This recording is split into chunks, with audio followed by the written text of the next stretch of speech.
The Rebel in Me by Chirstal Grenade. I was a rebel and I married a monster. My mother said I took after my dad, the kind of man who did draw his gun first and ask question later if someone so much as looked at me or my brother the wrong way.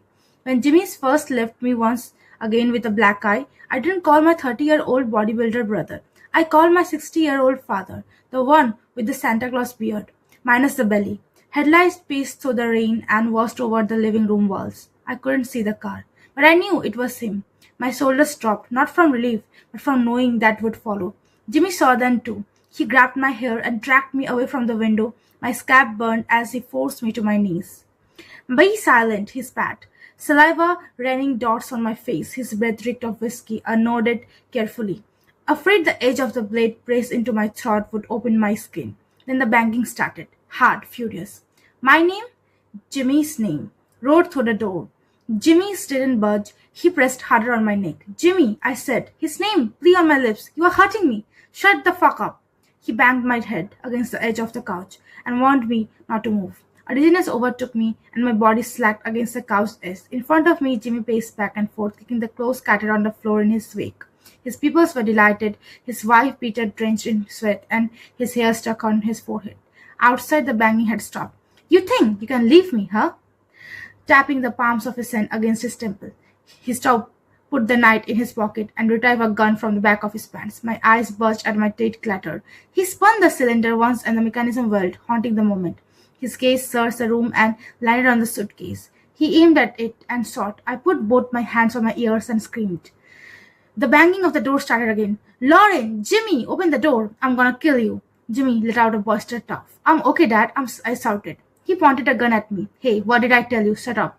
I didn't call the police. My father was right. Prison was for salvageable, and Jimmy wasn't worth salvaging.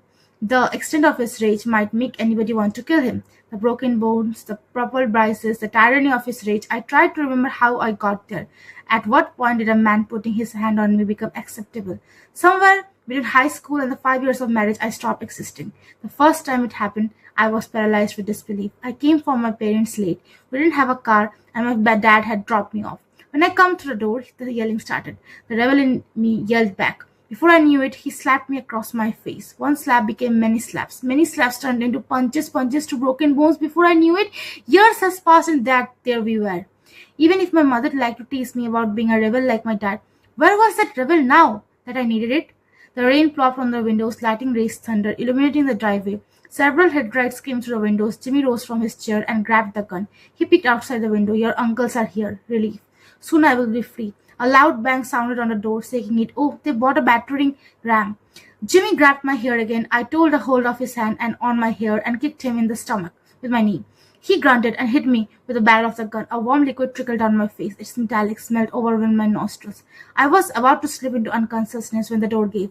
4 men in their 60s and 50s bulldozed through the room to get to me and Jimmy. Jimmy threw me on the couch and raised his gun to my father. Jimmy, you son, my father said that before Jimmy pulled the trigger, I saw my dad being propelled backwards into the arms of my uncles. A scream pierced through the room, only to realize it came from me. Jimmy raised his gun again. My uncles moved on him, but I moved fast. We tussled on the couch. I landed a punch on his knee. He shouted but managed to pin me on the couch. By the time my uncles got to us and pulled him off, I had the gun in my hand and bang, I shot him. My uncle released him and dropped to the floor. His eyes searched mine. He smiled. You are just like your daddy, he said before darkness claimed him. Maybe I was.